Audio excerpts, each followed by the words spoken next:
নমস্কার বন্ধুরা, তোমাদের সবাইকে। তো আজকে দেখতে পাচ্ছ এখানে বলছে সুজি কি চিল্লা। এই দেখো সুজি চিল না না না সরি ডালের চিল্লা, মুগ ডালের চিল্লা। তোমরা দেখে পাচ্ছেন একদম সুন্দর কফার গোল মুগ ডালের খুব ধীরে হওয়া হচ্ছে। এ বেশি কড়াই বসেছে, কড়াইতে নামে আর চা বানায় চা হওয়া যাচ্ছে। তো 4 দিন মই চাপাতি, 8 দিন চিনি, 1 চামচ চিনি, 2 চামচ চাপাতি, আর 8 दिन চাদা টিকনা दिन में আমরা আদা থাকলে দেখো দুধ আদা থাকলে দিন সেই টেস্ট হয়। তো আগে আদা থাকলে দিচ্ছিলাম, চা চিনি দিয়ে দিচ্ছিলাম। এটা না যে উৎপন্নটা হওয়া হচ্ছে দেখে দিচ্ছেন না, হালকা হালকা করে না ঘি না দেবেন, তো হালকা দিয়ে এলাম ওই কমটা রান্না দিয়ে দিন। সরি চিল্লা ডালের চিল্লা। আর এখন চাটা হওয়া দিচ্ছে। এখন এখন বাঁধাকপি কাটিয়ে ধুয়ে নিছাম, আর বাঁধাকপি টমাটার কাটিয়ে নিছাম। দেখে দিচ্ছেন বাঁধাকপিটা বানিয়ে নিন।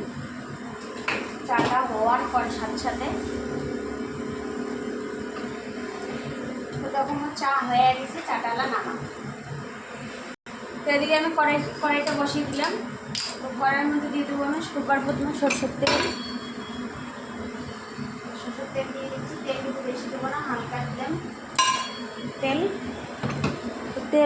তেলটা যতক্ষণ গরম হয়ে যাক, তো মুইলা বাঁধাকপিটা দিয়ে দিন, গোটা জিরা আর একটা তেজপাতা দেওয়া হয়ে গেছে। সিম্পলভাবে রান্না একদম।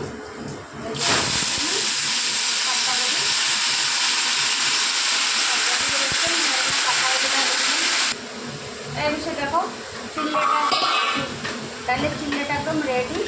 দেখো খুব সুন্দর, দেখো কত সুন্দর। তোমরা কাকে ডালের চিল্লা খাবেন তো ছিলকেওয়ালা মুগ ডাল রাতে বেশি খাবেন। পরের দিন একদম মিক্সি বাটিয়ে আর এখানে লবণ, হলুদ, মরিচের গুঁড়া আর মরিচের গুঁড়া মিক্স করিয়ে আর করবেন। তো দেখবেন আজকে খুব সুন্দর হয়ে যাবে। দেখো এমন করে কায় খাওয়াটার পাশে কমেন্ট করেই করবেন। তোমার এটি হয়ে গেছে, আমি এলাইটি বন্ধ করে যান। তাহলে আমার পাতাকপি ঢাকা দিন, মোর মশলা বলে দাও। সবার প্রথমে ঢালুন লবণ, হলুদ, পরিমাণ মতো লবণ আর হলুদ ঢালুন। তারপরে ঢালুন ধনিয়া পাউডার, তারপরে ঢালুন মরিচের গুঁড়া। ব্যাস হয়ে গেল আমার একটা মশলা। কারণ এটা নিয়ে একটু ভালো করে নাড়াচাড়া করবেন।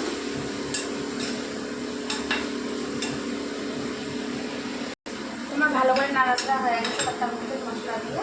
তাহলে আমি এখন একটা টমেটোর কুচি কাটিয়ে রাখতাম এদিক দিয়ে আমি এটা ঢাকনাটা দিয়ে ঢাকা দিয়ে দিই। ঢাকনাটা দিয়ে ঢাকা দিয়ে দিলাম, গ্যাসটা অল্প কমে দিলাম। এখন আমি 5 মিনিট পরে এটা দেখি। আর এখন দেখে দিচ্ছেন তোমার বর্তন আছে মোট। তো আমি ওই কিছু বর্তন মিলে বর্তন হতে মাঝিম আটা লাগান। তো ততক্ষণ তোমরা আমি ধৈর্য ধরে থাকো, দেখতে থাকো।